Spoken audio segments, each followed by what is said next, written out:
Welcome to S H. Suman YouTube channel. तो आज इस वीडियो में मैं आप लोग को इस क्वेश्चन को हल करके समझाने वाला हूँ पूरी तरह। तो चलिए इसको बनाते हैं। तो ये क्वेश्चन पहले हम लोग पढ़ लेते हैं। तो ये क्वेश्चन में कह रहा है, यदि किसी आयत की लंबाई और चौड़ाई का अंतर 5 मीटर हो और परिमाप 110 मीटर हो तो लंबाई एवं चौड़ाई ज्ञात करें।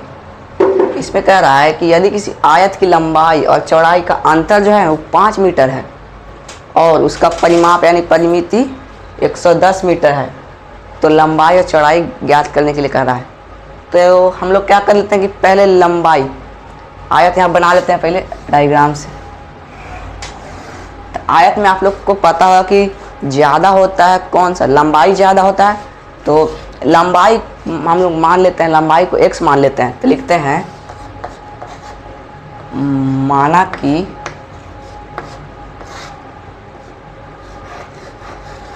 कि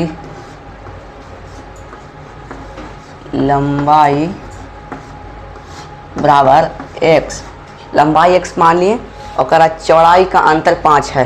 लिख लेते हैं माना कि चौड़ाई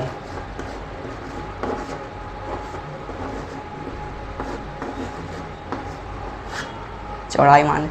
तो देखिए जब लंबाई x होगा तो चौड़ाई x - 5 होगा, क्योंकि लंबाई और चौड़ाई का जो अंतर है वो 5 मीटर है। इसमें क्वेश्चन में कह रहा है कि लंबाई और चौड़ाई का अंतर 5 मीटर है। तो जब लंबाई x होगा तो चौड़ाई तो x - 5 होगा।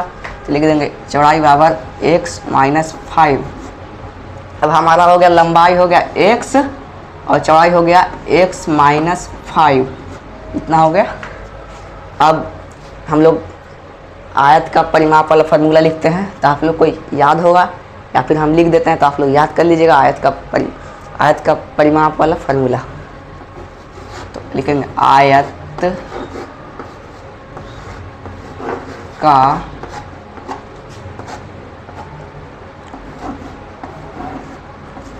परिमाप, आयत का परिमाप का फार्मूला होता है 2 × L + B, मैंने 2 × लंबाई प्लस चौड़ाई। L मतलब लेंथ यानी लंबाई, B मतलब ब्रेथ यानी चौड़ाई। तो आयत का परिमाप कितना दिया हुआ है आप लोग देख सकते हैं, यहाँ पर लिखा हुआ है परिमाप 110 मीटर हो। परिमाप हम लोग 110 मीटर दिया हुआ है, लिख लेते हैं 110 मीटर। मीटर नहीं भी लिखेंगे तो चलेगा। अब बराबर है तो बराबर लिखेंगे।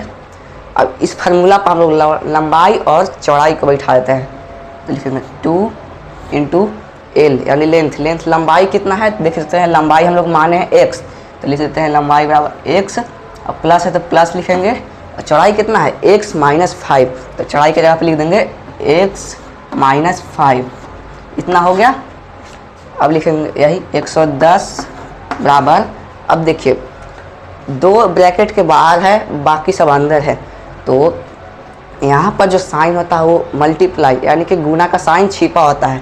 तो हम लोग क्या करेंगे कि 2 से इन तीनों में गुना करेंगे। तो लिखते हैं 2 से x में गुना करेंगे तो हो जाएगा 2x प्लस है तो प्लस लिख दिए। फिर 2 से x में गुना करेंगे तो 2x, फिर 2 से 5 में गुना करेंगे तो माइनस है तो माइनस पहले लिखते हैं। फिर 2 से 5 में गुना करेंगे तो 10। ये हो गया हम लोग का। लिखेंगे 110 बराबर 2x + 2x, आपको दिखाई दे रहा है तो 2x और 2x जुटेगा, प्लस का साइन है तो 4x हो जाएगा। लिखेंगे 4x -10 है तो मैं लिख देंगे -10। अब देखिए इसमें क्या है कि ये जो है चर है और ये अचर है, तो क्या करते, और ये भी अचर है, तो क्या करते हैं कि अचर के साइड ले आते हैं। तो लिख देंगे बराबर के पहले इस पर लिख देते हैं 4x। अब यहाँ पर 110 था, अभी माइनस में जो 10 था इसको क्या करते हैं कि बराबर के इस पर ले आते हैं। तो माइनस में 10 कोई भी संख्या माइनस में होता है या फिर प्लस में होता है तो बराबर के उस पर जाकर उसका साइन चेंज होता है। माइनस में रहेगा तो बराबर के उस पर जाएगा तो प्लस में हो जाएगा, और प्लस में रहेगा तो बराबर के उस पर जाएगा तो माइनस में हो जाएगा।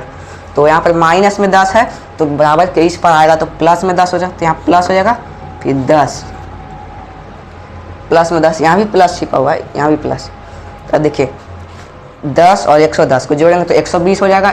120 लिखेंगे बराबर 4x है तो 4 लिख देंगे 4x।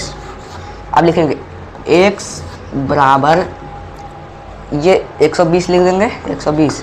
अब देखिए यहाँ पर ये भी होता है कि कोई भी संख्या किसी के गुणा में होता है तो बराबर के उस पर जाकर भागा में हो जाता है।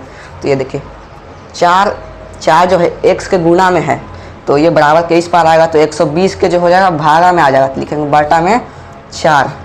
अब इसको क्या करते हैं कि काटते हैं, तो 4 से पहले इसको काटते हैं, 4 2 से काटते हैं, 2 से 2 बार में 4 कट जाएगा, ये 2 से 60 बार में कट जाएगा, अब ये 2 से 30 बार में कट जाएगा 30। तो हमारा x बराबर हो जाएगा आंसर 30। इधर से लिखे या फिर इधर से लिखे, बात एक ही है। देखिए हम लोग का x बराबर 30 आ गया, तो अब हम लोग लंबाई और चौड़ाई निकालते हैं इधर साइड में। देखिए हम लोग माना कि लंबाई कितना माने थे, x माने थे, तो लिखेंगे लंबाई शॉर्ट में लिख देते हैं, लंबाई बराबर x माने थे, तो x का वैल्यू निकल चुका है, यहाँ पर x बराबर 30 है, तो x बराबर 30 है, तो हम लोग x का वैल्यू निकल गया है, तो इसका बराबर में हो जाएगा 30, यानी लंबाई बराबर हो जाएगा लंबाई बराबर 30। अब हम लोग चौड़ाई लिख लेते हैं, चौड़ाई बराबर, तो हम लोग चौड़ाई को क्या माने थे, x माइनस 5, चौड़ाई को x माइनस 5 माने थे, तो लिख देंगे x माइनस 5। अब हमारा x कितना था, x देखिए यहाँ पर 30 है, तो लिख लेंगे यहाँ पर